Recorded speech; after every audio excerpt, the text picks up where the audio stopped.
Hey there, welcome back to my channel. If you're new here, I'm Adrienne. I'm a freelance artist, and today I'm going to be working on a portrait in my sketchbook with my alcohol markers and acrylic paint markers, as well as discussing some of my future plans for what I'll be making this year. So feel free to sit back and bust your own sketchbook out and draw with me, or use this video to distress today.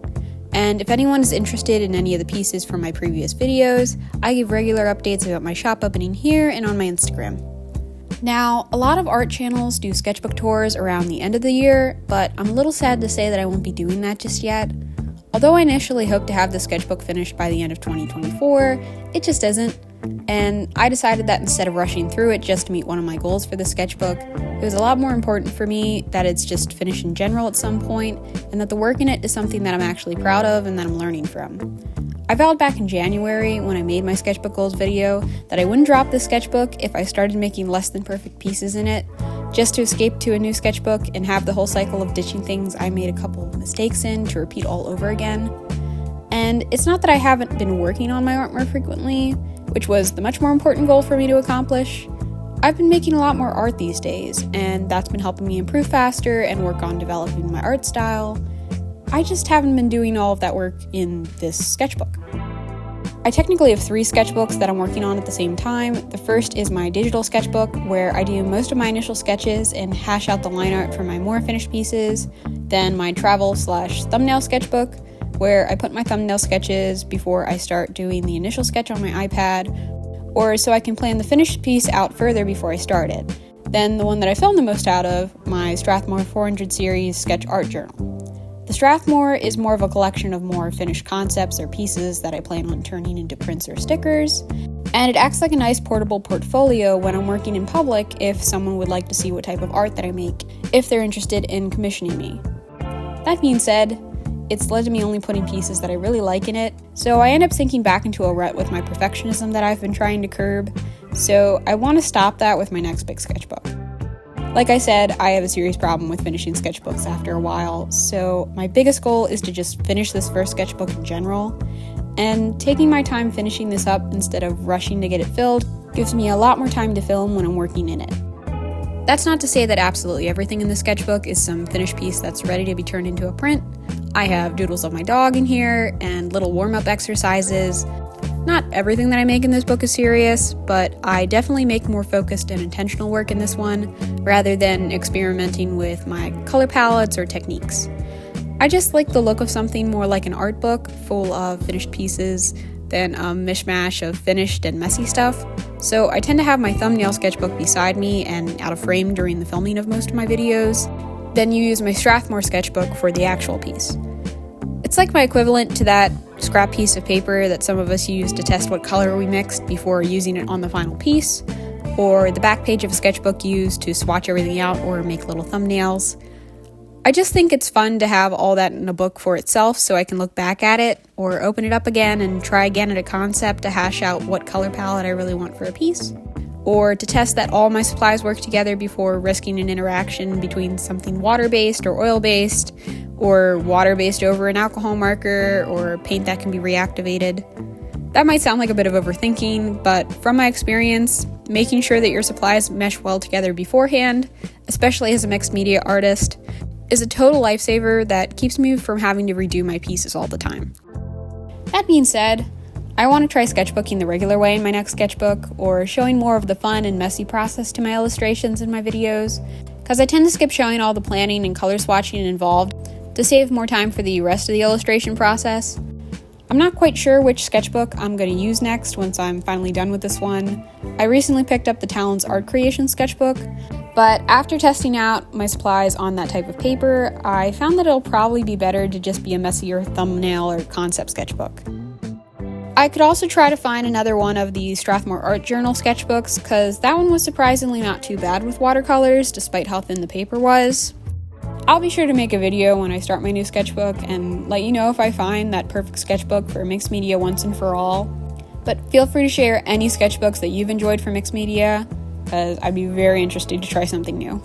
So while I was working on this piece, I was doing a bit of reflection on how many of the goals that I set earlier for this book that I've completed so far, and for the most part, I've accomplished a lot more in terms of what I wanted to improve on. but there's definitely some goals I'd like to accomplish while wrapping the sketchbook up. I have some pieces in the works to help me finish my goal of depicting more plant life in my pieces, from one of a botanical garden to a greenhouse to filling a spread with illustrations of all of my houseplants. I still want to depict some more animals. I'm not letting insects count because I really got into drawing and painting them this year, but they lack the fur that I need to work on capturing in my art. So if there are any specific animals that you'd like to see me try to draw, emphasis on try to draw, let me know in the comments. I've definitely worked on a lot more backgrounds and buildings than usual, but I'd like to work on developing more of a plein air style with landscapes and buildings than my current line art heavy style. In terms of some things that I've improved on, since I refuse to tear pages out or quit the sketchbook if I don't like a certain piece or two, I've been committing myself to either redoing the piece that I didn't like the first time around or pasting a new piece on top of it. The pasting part is sort of cheating, but I am proud of the progress that I can see when I redraw something I did a couple of months ago. I definitely see a difference in how I'm stylizing certain subjects nowadays. I learned what didn't work the first time around by trying another solution for that piece, and I think seeing the progress I've already made helps me keep my momentum up when making art more frequently. That being said, working more frequently on my art has given me the confidence to make more ambitious goals for this year, and not just for the next sketchbook. I want to make larger pieces for one. I got very comfortable with working smaller and creating intricate details within a smaller format for my pieces, part because of how often I work in my sketchbook these days, part because I felt it was a lot less intimidating to try and fill a smaller piece, and part because when I was doing most of my finished pieces in high school, it was for my AP Studio Art class, and sadly, I did not have the time that I have now to make all these big, super detailed, completely fleshed out pieces. I had other AP classes and just other classes in general, and my school decided that doubling the amount of schoolwork in every class was the surefire way to help the student body during a pandemic. I became a workaholic when it came to school, and not out of perfectionism or trying to get the highest GPA or getting into some Ivy League school. I worked that hard because I didn't know how else to get all of my work done, and because of that, I had to put the class that I was so excited to take and the class that prepared me the most for taking art classes in college on the back burner, along with any personal art. Because I thought I needed all my grades to be great in order to get into college or get scholarships, and that's just not the case. I was accepted into all the schools that I applied for, but before my health started failing me in the middle of my first semester of college, I was terrified. I was overwhelmed again with work. I completely forgot how incredibly taxing school has been for me in the past 10 years, and how much I just straight up hated school for what it's done to my mental health, and how I kept prioritizing my schoolwork instead of socializing because I thought that's what I was supposed to do, and if I couldn't get all the schoolwork done, that I'd failed somehow. I went to college for two sole reasons, because I thought that was the only option for me at my age, that it's what everyone tells us to do after high school, in middle school, in high school, in your family, and some people feel the need to voice their opinion if you choose another path.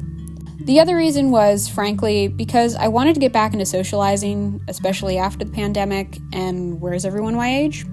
College. I had to take a break from college because of my health, whether I wanted to or not, and it gave me the time to reflect on if I was doing all of this work because that's the expectation, and I felt like some failure if I couldn't do what everyone else could, or if I need to do something else to do what'll actually make me happy in life, and if college really offers that for me. I've talked briefly in other videos about how I felt about college while I was there, and art school in general, but in short, I was just as terrified of art school as I was going to a regular college with a good art program. And I've just heard horror story after horror story about how people work so hard in their art school and they learned all these techniques and they felt their art had developed enough to sell it, but when they left school, they were back at square one, because learning how to advertise yourself, how to sell your art, any of that isn't a mandatory part of the curriculum at art schools, and that's insane. If you think about just about any other major, they prepare you for what you need to know to get a job with your degree, from physical therapy to medicine to math and science, but with the arts, and especially with studio art or illustration, anything involving finances or how to advertise yourself on social media or just how to sell your art in general, that's not taught. The only financial thing mandatorily taught in an art school is if you take classes to become someone who appraises art in an art gallery. And I've heard and met from too many people who either went to art school and ended up in all this debt they couldn't pay off, and either had to work to get a completely different degree to do something else entirely to make ends meet, or they do art in some way like becoming an art therapist or an art teacher, but they're still not making art the way that they wanted. They were doing the only thing that they knew how to with their degree. And I just knew that I couldn't force myself to do all this work all over again and degrade my mental health and risk all of this work and time and money towards something that might not actually completely prepare me for what I wanted to do. So I've decided, at least for the time being, that even if it is the hard way to learn how to do what I want to do outside of college, I'm gonna do it. I'm gonna start taking online business classes and classes on how to use social media, because that is essential for any freelance artist these days. And then I'm going to start taking some Skillshare and community classes on how to improve on physical art techniques. And hopefully I'll find like-minded people that way. As much as I love to go to the same college as all of my friends from high school, doing so just because I feel I need to, or because it's the only drawn-out plan that I can think of, isn't as helpful for me.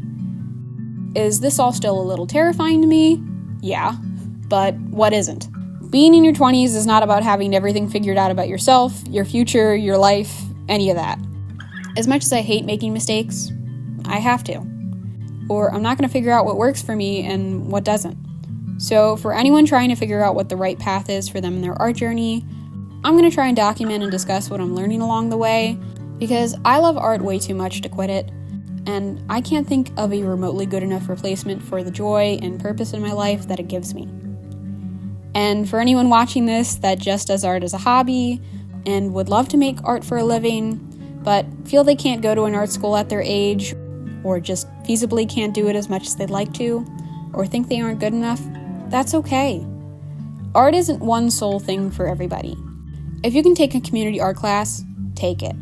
If you're lucky enough to be able to retire, make the art you want to. It doesn't matter how old or young you are, you can do art at any age. Take a Skillshare class or two. And if you're my age, or in your 20s, 30s, 40s, and you have another job or another passion you're pursuing, or you hate your job, but you have to do it, but you love art, still make some if you can. It doesn't have to be grand or perfect. It can just be bringing a sketchbook wherever you go. My grandmother was an artist, and she didn't go to an art school to become one. She didn't get to do it all her life as a job, but she made it because it made her happy, and she was an amazing artist. When she retired, she sold what she made on the side. She took little pieces of watercolor paper with her on her trips with my mom, and she'd paint all the places that she went to, even if it was on a canvas the size of a postcard. Art is a lot of different things to a whole lot of people. It can be something beautiful that you enjoy seeing. It can be a way that you distress from your hellish week doing all the not-so-fun things you have to do in your life. It can be a side hustle or a part-time job.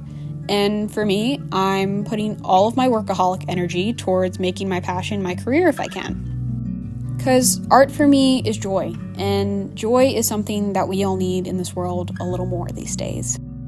Sorry for all this happiness and dramatics. In other news, I'm also going to start a part-time job this year, so working there on top of making my art and setting up my own business to sell it will probably mean that my videos might not come out quite as often, or just might not be quite as long. I'm happy to say that my condition has improved enough that I want to try getting back into a schedule and commuting again, so you just might get more reels and sketchbook dump posts between each of the videos that I upload. So let's get into the illustration process for this piece. My subject today was the lovely Philosofay, who makes really cool videos here on YouTube and her Instagram, so anyone interested in new wave and alternative fashion from the 80s, or just fashion or makeup, should definitely check her out. I used a couple of different colors in her hair for this because the reference photo that I used of her had dyed hair with bangs that were starting to fade. I decided to keep this almost wisteria color of the faded bangs at the end to create more contrast against the rest of the piece. One of the things I really loved about the references that I was using was that Philosofay's makeup style tends to lean towards a more maximalist look, and I wanted to capture that by packing as many colors as I could into this piece without it becoming too oversaturated or lacking in a focal point. I also decided to try something new by starting off with my lightest marker, then leaving gaps between the layers of darker colors to mimic highlights in the hair. It isn't exactly how I pictured it to come out in my head, but I definitely think it's a technique that I'll enjoy using with a bit more practice. I initially started off with this chartreuse green colored pencil for the eyeshadow, then an Arrtx acrylic paint marker, but after I started adding the other colors, I decided it looked a little awkward next to the rest of the colors in my palette for this piece, and decided to change it to a teal with a couple of paint markers and my gel pen instead. I've been having a lot of fun lately with trying to replicate makeup looks in my portraits by mimicking how makeup is naturally applied in real life, like using colored pencils for eyeshadow and blush, then markers, gel pen, or paint for lipstick or a liquid eyeliner. My trick to blending out blush or eyeshadow with colored pencils to make a smooth, natural application to the skin is to blend it out with a tissue or a Q-tip. I started doing this back in middle school when drawing portraits to even out layers of pencil or color pencil without having to use a colorless blender pencil or those paper stub blenders. I've found it makes it a lot easier to blend lots of layers of colored pencil or other mediums on top of each other without having to crosshatch in different directions to add more color in certain spots or worry about pilling from the paper after doing so many layers. And I really enjoy the sort of airbrushed look that it gives my pieces. For anyone else that would like to try it, I highly suggest picking up a couple of regular Q-tips, or the ones that I use, where one end comes to a brush tip type point, and the other end has this flat rectangular shape, which gives a little more variety than the regular Q-tips in terms of the effects you can get out of it. This was also a really fun trick to use when I had to use charcoal and chalk pastels in college. I had a hard time picking the lip color for a while with this piece. I wasn't sure if I wanted a bright coral pink, a quinacridone rose, a classic red lip, or a moodier berry or wine color. I decided to go with a mix between fuchsia and red for the lips so that it would tie in with the colors in the hair and makeup, but still have a little contrast from the darker berry colors in her hair. Now, the tie was probably the most experimental that I got with this piece. The pattern itself is loosely based on a tie from a different outfit that they were wearing in another video, this skinny black floral tie with lots of little flowers across it, and I wanted to incorporate the pattern of the necktie with the shape of a large, loose ribbon tied around the neck instead. It doesn't quite look the same on camera as it does in real life for some reason, but I chose the Copic Gas and Fure brush pen specifically because you can still see the line art I did for the tie with the Copic Multiliners, so I can see the lines just fine, but it's not as visible on camera. That's the same with the shadows that I added at the end with my Tombow Furunosuke hard tip brush pen, because it ended up giving a cool reflective dark gray sheen over the acrylic marker flowers to give a semblance of shadows and folds on the fabric, but it just looks like I covered the area in black with no reason in the footage. The outfit, eye makeup, and jewelry are all a mixture of different looks that she's done in different videos, and I wanted to pay homage to her sense of style rather than trying to depict one sole look, still keeping that maximalist, colorful, experimental style that she's known for. In the footage here, you'll see that I started filling the background in with a yellow-green alcohol marker, but when I show the finished piece at the end of the video, you'll see the color looks quite different now. That's because, in classic Spectrum Noir fashion, instead of minding its business and staying in the spots I was coloring with it, it started to react with a marker of the same brand that I used for the hair and started to make the colors run out of my line art's borders, so I decided to clean it up with a chartreuse Arrtx Simptap paint marker and cover the whole background that I just filled in with marker with that instead, then went over the tips of the hair that were ruined by the Spectrum Noir mess. This is my PSA to all of you to give the Spectrum Noir markers a hard pass if you're thinking of trying them out. If you've seen my other videos, you know that I'm not a big fan of these markers, but I have quite a few of them remaining in my collection from when I received them in middle school, so I'm still using them from time to time when I need colors from a more unique set, even if they don't like to cooperate with markers of different brands, a good chunk of my fine liners, and even their own markers sometimes. So I cannot recommend these markers to anybody unless they enjoy their markers having almost chemical reactions with each other, and your other supplies with every single project that you use them on. I am so happy to report that after this video, I won't have to rely on my Spectrum Noir markers now that I've got my new Ohuhu markers. If anyone else has made the mistake to give Spectrum Noir markers a try, but don't have the heart to get rid of them until they're actually out of ink, 1. Give your markers away. It's not worth it. They hate you, you hate them, and they don't deserve the amount of work that you put into trying to make them work. divorce them. And 2, get the Ohuhu Oahu 128 marker set, because these bad boys replace all those markers that hate my guts. I hate you back, Spectrum Noir. You're bougie, and you're not worth the price that you charge. Overall, though, I'm really happy with how this piece turned out in the end. I had a lot of fun working on it, and I want to thank Philosofay for giving me some great new inspiration to get me out of my recent art block. I'll attach a link to their Instagram account and YouTube channel for anyone interested in checking their work out. If anyone's interested in picking up a couple of stickers or prints when I start rolling them out, you can subscribe here for my latest updates on my shop opening, or follow me on my Instagram in the description for my most up-to-date announcements about my shop. And as usual, if you have any questions about anything, whether it be about any of the supplies that I'm using, a technique I used, or if you're just curious about what it's like to be a freelance artist, I'm happy to answer any questions in the comments here or through direct messaging on my Instagram. That's about it for me today. I want to thank you all for watching, and I hope you have a great day. I'll leave you with some music in the background for the rest of this video, and hope that I inspired someone to take a break and relax, or work on some art, even if it's something simple. As long as it makes you happy, it doesn't have to be something grand or finished or perfect. I'll be seeing you next time. Bye!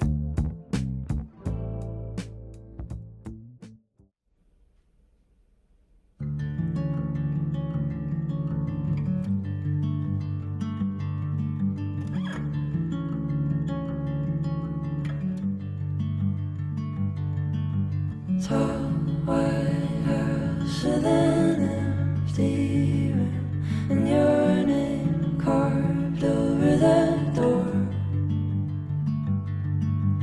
Facing out to the tallest view from your place on the second floor.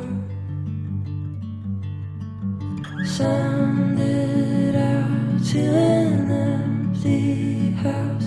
Was it just like you had before?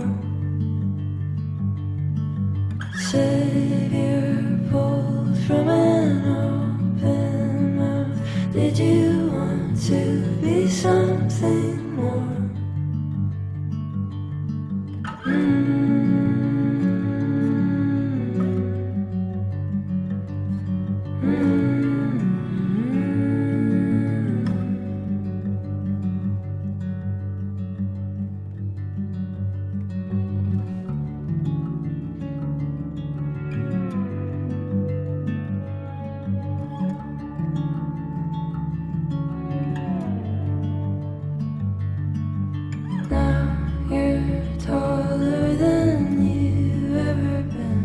There's a mark on the wall, you see.